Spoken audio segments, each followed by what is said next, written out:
Bapak Ibu jemaat yang dikasihi Tuhan, pada malam Natal ini kita bersama akan merenungkan firman Tuhan yang kita dasarkan dari Injil Lukas pasal yang kedua, ayat yang pertama sampai dengan ayat yang ke-20.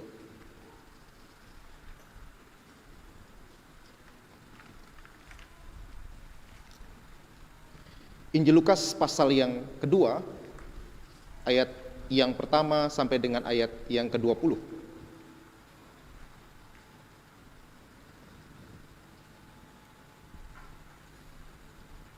Beginilah bunyi firman Tuhan bagi kita semua. Pada waktu itu Kaisar Agustus mengeluarkan suatu perintah, menyuruh mendaftarkan semua orang di seluruh dunia.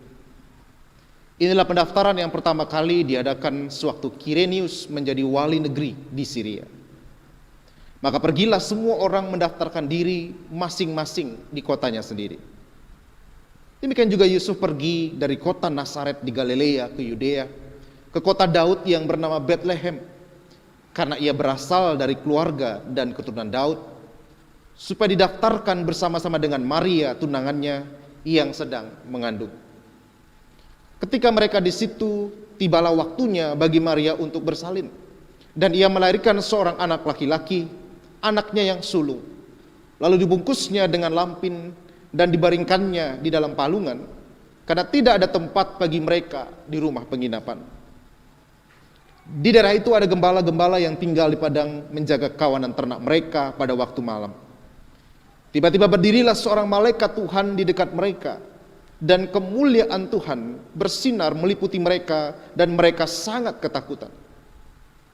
Lalu kata malaikat itu kepada mereka, "Jangan takut, sebab sesungguhnya aku memberitakan kepadamu kesukaan besar untuk seluruh bangsa. Hari ini telah lahir bagimu juru selamat, yaitu Kristus Tuhan di kota Daud. Dan inilah tandanya bagimu, kamu akan menjumpai seorang bayi dibungkus dengan lampin dan terbaring di dalam palungan. Dan tiba-tiba tampaklah bersama-sama dengan malaikat-malaikat itu sejumlah besar bala tentara surga yang memuji Allah, katanya, kemuliaan bagi Allah di tempat yang maha tinggi, dan damai sejahtera di bumi di antara manusia yang berkenan kepadanya." Setelah malaikat-malaikat itu meninggalkan mereka dan kembali ke surga, gembala-gembala itu berkata seorang kepada yang lain, "Marilah kita pergi ke Bethlehem untuk melihat apa yang terjadi di sana, seperti yang diberitahukan Tuhan kepada kita."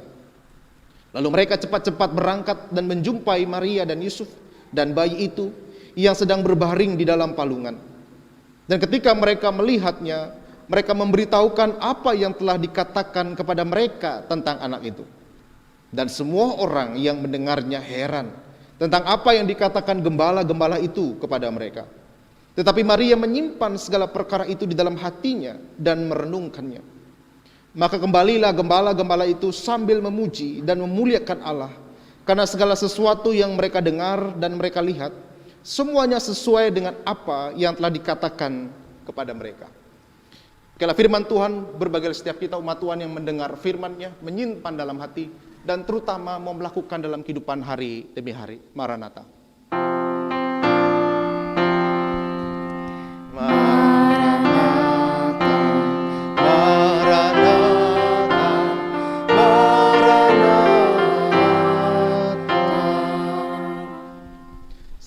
Selamat malam Bapak Ibu Saudara semua. Shalom. Demikian juga Bapak Ibu yang mengikuti dari rumah, dari tempat tinggal Bapak Ibu masing-masing dalam ibadah malam Natal atau malam Kudus pada saat ini. Bapak Ibu dikasih Tuhan, tahun ini kita merayakan Natal dalam suasana masih dalam pandemi COVID-19. Ada banyak hal yang berubah dalam perayaan Natal kita. Ada banyak hal yang dialami dalam kehidupan kita sepanjang tahun ini, sampai kita memasuki masa Natal di tahun 2020 ini. Mungkin bagi sebagian kita ada tidak terlalu terkena dampak akan COVID ini. Dan sebagian kita yang lain, kita terkena dampak COVID itu dalam berbagai banyak segi dalam kehidupan kita. Tapi tidak sedikit Bapak Ibu, kita mengingat bahwa di masa Natal tahun ini, ada saudara kita juga yang kehilangan orang yang mereka kasihi. Yang tentu mereka berharap tahun ini mereka bisa merayakan Natal bersama dengan orang yang dikasih itu. Tapi mengapa saya menyatakan ini di awal daripada ibadah malam ini? Karena saya ingin mengajak kita bersama mengingat bahwa tahun ini kita merayakan Natal dalam suasana keprihatinan. Bahwa kita mengingat kehadiran Tuhan dalam kehidupan ini. Kehadiran di tengah situasi bahkan yang tidak seperti yang kita harapkan.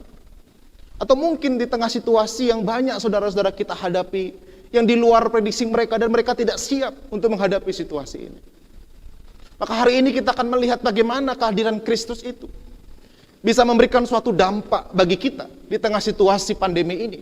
Di tengah suasana Natal yang tentu berbeda, bahkan sangat berbeda dengan apa yang kita alami di tahun-tahun sebelumnya. Maka hari ini saudara kasih Tuhan, hari ini kita bersama akan memaknai kelahiran, kedatangan Tuhan melalui ibadah malam kudus ini dengan kita merenungkan firman Tuhan di bawah tema Hope and Joy in Christ. Pengharapan dan sukacita di dalam Kristus.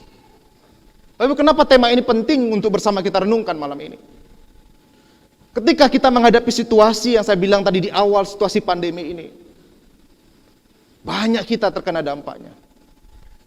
Tapi persoalannya adalah apakah di tengah berbagai situasi yang kita hadapi hari ini, di tengah kita merayakan Natal malam hari ini, dalam malam kudus ini, kita bisa memaknai bahwa kehadiran Kristus yang dekat bagi kita itu membuat kita bisa hidup di dalam Dia, dan di dalam Dia itulah kita bisa akan menemukan yang namanya sukacita dan juga pengharapan di tengah berbagai situasi kehidupan ini.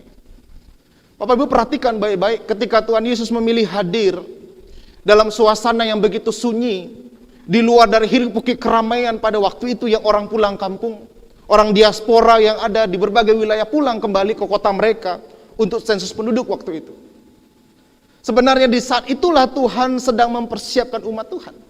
Ketika mereka harus mengadakan suasana perayaan kelahirannya di tengah mungkin situasi yang di luar daripada yang seperti diharapkan. Nah, persoalannya adalah bukan situasinya seperti apa, tetapi apakah ada Kristus di dalam perayaan Natal itu? Apakah ada Kristus di dalam kehidupan kita dan kita ada di dalam Dia? Maka kalau itu yang sungguh-sungguh kita hayati, maka apapun boleh berubah di luar kita. Situasi boleh cepat berganti dalam hidup kita. Tetapi kita akan tetap bisa merasakan apa yang disebut sebagai pengharapan dan sukacita di dalam Tuhan. Bapak Ibu, saya tahu betul tahun ini mungkin Bapak Ibu sedikit menghadiri Natal-Natal. Lebih banyak secara online Bapak Ibu hadiri. Saya pribadi juga mengalaminya. Yang biasanya jika tahun lalu ada cukup banyak perayaan yang Tuhan izinkan saya hadiri, termasuk juga Tuhan berikan saya kesempatan melayani dalam banyak Natal. Tapi di tahun ini saudara, tentu berbeda. Hal itu bisa berubah saudara. Tetapi kalau tetap Kristus sebagai utama dalam perayaan Natal kita, maka saya percaya pengharapan dan juga sukacitanya nggak pernah berubah untuk kita alami dalam situasi seperti ini. Maka hari ini bersama kita akan melihat 3 alasan sesuai dengan bacaan kita, mengapa pengharapan dan sukacita dalam Kristus dapat kita rasakan bahkan di tengah situasi yang sulit, bahkan seperti pandemi yang sedang kita hadapi hari ini. Bapak kasih Tuhan, ada 3 alasan itu yang akan menolong kita melihat sukacita dan pengharapan bisa kita alami. Kita mulai yang pertama saudara. Ketika kita bicara tentang pengharapan di dalam Dia, maka kita sedang ingin mengatakan bahwa saya bisa merasakan pengharapan dan sukacita karena saya tahu di dalam Tuhan ada kepastian. Janji Tuhan itu iya dan amin saudara. Saudara perhatikan bacaan terakhir, ayat terakhir bacaan kita. Di situ jelas dikatakan apa yang dilakukan oleh para gembala. Setelah mereka menerima kabar dari malaikat, mereka pergi ke tempat di mana Yesus lahir, dan setelah mereka melihat semuanya, mereka pulang dengan berkata, ayat 20 bacaan kita. Karena segala sesuatu yang mereka dengar dan mereka lihat, mereka dengar dan lihat, semuanya sesuai dengan apa yang telah dikatakan kepada mereka. Itulah membuat mereka memuji Tuhan bersukacita, karena mereka tahu di dalam Tuhan ada kepastian. Pandemi ini mengingatkan kita nggak bisa menemukan kepastian di dunia ini, tapi kita bisa menemukan kepastian di dalam Kristus. Kepastian akan apa, saudara? Kepastian akan kasih-Nya yang besar bagi kita. Kepastian bahwa di dalam Dia tetap ada jalan keluar yang dapat kita lihat di tengah berbagai situasi yang harus kita hadapi. Saudara, sekali lagi saudara, dunia ini, situasi pandemi ini mengingatkan kita. Saudara nggak bisa menemukan kepastian di dunia ini. Tetapi di dalam Kristus ada kepastian. Janji Tuhan itu iya dan amin. Saudara perhatikan baik-baik, jika minggu kemarin kita bicara tentang bagaimana pemberitaan tentang kelahiran Yesus, maka hari ini kita diajak untuk melihat bagaimana apa yang dijanjikan itu digenapi, kepastian lagi yang terjadi. Saudara bayangkan saudara, para gembala mendengar berita itu, mereka hanya mungkin penasaran aja awalnya. Tapi mereka belajar percaya dan mereka melangkah menuju ke tempat di mana Yesus lahir. Nah setelah mereka lihat, mereka mengatakan, oh betul, apa yang kita dengar dan kita lihat cocok sesuai dengan apa yang kita dengar. Saudara, bagaimana caranya saudara dan saya kita bisa mengalami kepastian? Pegang betul firman Tuhan, saudara. Kita mungkin nggak dengar secara langsung seperti gembala, malaikat berbicara kepada kita. Tapi ketika kita memegang teguh firman yang kita baca dan renungkan, maka di situ saudara akan dapat kepastian dalam kehidupan saudara. Saudara akan memiliki kepastian di tengah berbagai ketidakpastian yang harus saudara hadapi. Di tengah berbagai ketidakpastian yang harus kita lihat ke depan dalam kehidupan kita. Saudara nggak pasti besok hujan atau tidak. Tetapi yang pasti entah hujan atau tidak, Tuhan ada bersama dengan saya di hari esok. Dari mana kita tahu? Firman Tuhan. Saya nggak tahu sebulan lagi apakah masih cukup perbekalan bagi kehidupan keluarga kami di tengah pandemi kalau situasi belum membaik. Saya tidak punya kepastian akan itu. Tetapi saya punya kepastian Tuhan pernah mengingatkan. Pandang burung di udara, pandang bunga-bunga di taman, pandang rumput. Mereka tidak pernah Tuhan pelihara. Apalagi kamu berharga di mata Tuhan pasti pelihara kamu. Kita memiliki kepastian di dalam tengah situasi itu. Bapak saudara dikasih Tuhan, persoalannya adalah bukan apa ketidakpastian yang ada di depan kita. Tetapi apakah kita ada di dalam Kristus. Kita tinggal di dalam firman-Nya, maka disitulah saudara dan saya, kita akan mengalami kepastian. Saudara, saya sama kayak saudara, kita semua manusia yang menghadapi banyak ketidakpastian. Tetapi ketika kita hidup memandang kepada Kristus, maka kita bisa banyak hal memastikan dalam diri kita sesuai dengan firman Tuhan, bukan dengan diri kita dalam jalan kehidupan ini. Saya nggak tahu saudara sedang memikirkan apa untuk ke depan. Mungkin ada banyak hal yang saudara pikir, aduh ini kurang jelas dalam kehidupan kita. Momen malam Natal ini mengingatkan kita, untuk apa Kristus hadir? Supaya kita mengalami pengharapan dan sukacita. Bagaimana itu bisa terjadi? Karena di dalam Dia ada kepastian.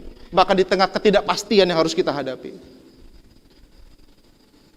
Maka saya percaya saudara, kalau itu yang sungguh-sungguh kita hidupi, maka kita bisa berkata, Tuhan saya nggak tahu bulan depan, bahkan 6 bulan lagi, apakah yang sungguh-sungguh saya alami.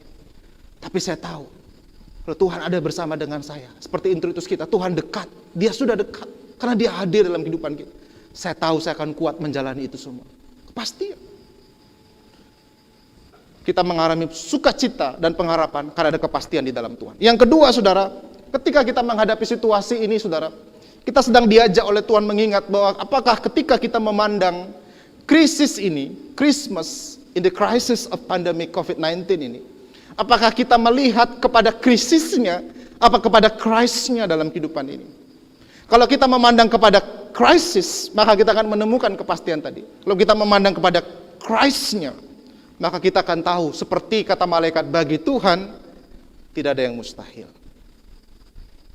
Maka saudara, kita akan mengalami pengharapan. Dia akhirnya tunduk kepada Tuhan dan berkata, Tuhan sesungguhnya melalui malaikat yang menyampaikan pesan itu, aku ini hanya seorang hamba Tuhan.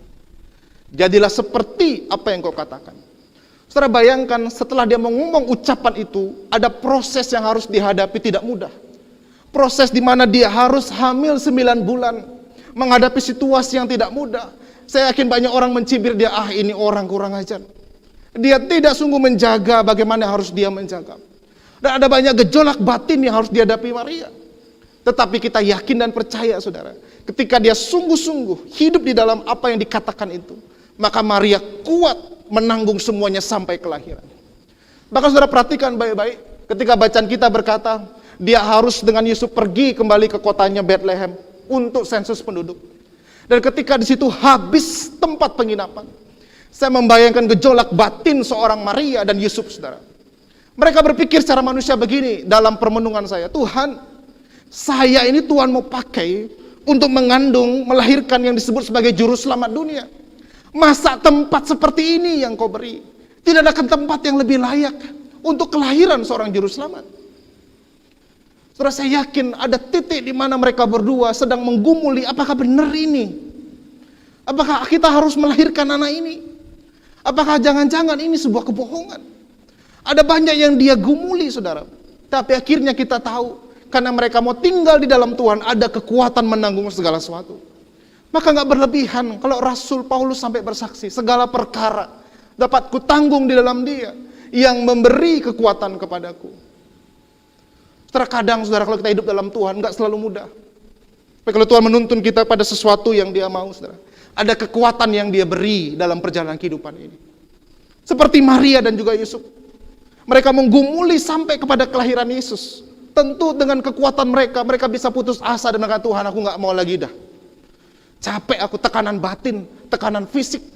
Masa mau melahirkan Tuhan kasih tempat gini? Masa mau melahirkan yang datang gembala-gembala, yang elit dikit dong? Masa yang lahir ini katanya juru selamat?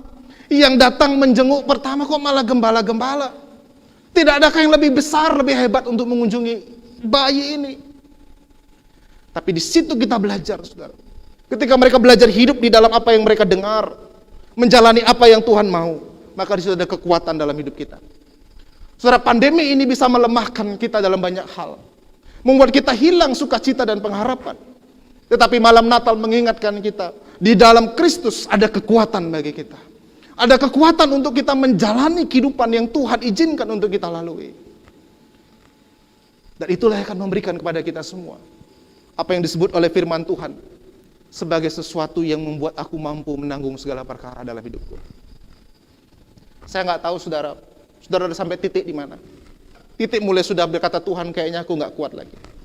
Atau titik saudara merasa masih biasa-biasa saja. Atau titik merasa sudah mulai sedikit merasa lelah menjalani kehidupan, persoalan, pergumulan saudara. Yang mungkin saudara nggak punya lagi pengharapan, namanya sukacita kayaknya udah jauh lagi dari kamus hati saya. Tapi malam Natal ini mengingatkan saudara dan saya juga tentunya, bahwa ketika kita memandang pada Kristus yang sudah lahir bagi kita, maka di situ kita diingatkan ada kekuatan di dalam Dia. Entah engkau sedang lemah, atau engkau merasa mulai capek, atau engkau mungkin biasa saja, Tuhan adalah kekuatan dalam hidup kita. Itu yang kedua, saudara. Terakhir yang ketiga, saudara, kita bisa mengalami sukacita, pengharapan di dalam Kristus dalam kehidupan ini jika kita yakin bahwa di dalam Dia ada keselamatan. Ini yang terbaik, saudara. Ketika malaikat mengatakan kepada para gembala, aku menyampaikan berita besar kesukaan bagi bangsa. Apa itu? Hari ini telah lahir bagi juru selamat, Kristus Tuhan, di kota Daud. Kenapa saudara dalam bacaan kita, kata yang digunakan pertama Kristus Tuhan, bukan Tuhan Yesus? Karena kata Kristus bicara tentang Mesias yang diurapi. Bahwa di dalam Tuhan ada apa yang Tuhan janjikan, yaitu keselamatan digenapi. Di dalam Kristus, Tuhan Juru Selamat dunia. Dan perhatikan baik-baik saudara, firman Tuhan berkata ayat yang ke-11, hari ini telah lahir bagimu. Sangat pribadi saudara. Tuhan mau jadi Tuhan yang ada dalam hati kita secara pribadi dalam kehidupan ini. Saudara, tidak ada sukacita yang lebih besar, pengharapan yang lebih besar daripada kita tahu Juru Selamat berkenan hadir dan tinggal dalam hidup kita. Makanya firman Tuhan, berita kelahiran mengatakan, hari ini telah lahir bagimu, bagi saya, bagi saudara, Juru Selamat Kristus Tuhan di kota Daud. Kalau saudara dan saya, kita mau mengalami sukacita dan pengharapan di tengah berbagai situasi, biar Juru Selamat itu hadir dan tinggal dalam hati kita. Ada banyak persoalan yang harus saya hadapi, ada banyak persoalan yang saudara hadapi. Mungkin orang lain nggak tahu persis, bahkan mungkin pasangan kita nggak mengerti betul situasi kita. Tapi kita tetap bisa merasakan sukacita dan pengharapan itu, kalau Kristus Juru Selamat kita itu tinggal dalam hati kita. Inilah pesan malam Natal bagi kita semua. Di tengah situasi pandemi yang masih harus kita jalani, kita tetap bisa akan merasakan pengharapan dan sukacita dalam Kristus. Karena di dalam Dia ada kepastian, di dalam Dia ada kekuatan, dan di dalam Dia ada keselamatan dalam kehidupan kita. Selamat menghayati Kristus yang berkenan hadir bagi kita. Kristus yang berkenan lahir ke dunia untuk menyapa kita. Sehingga suku seperti kata firman Tuhan, bersukacitalah.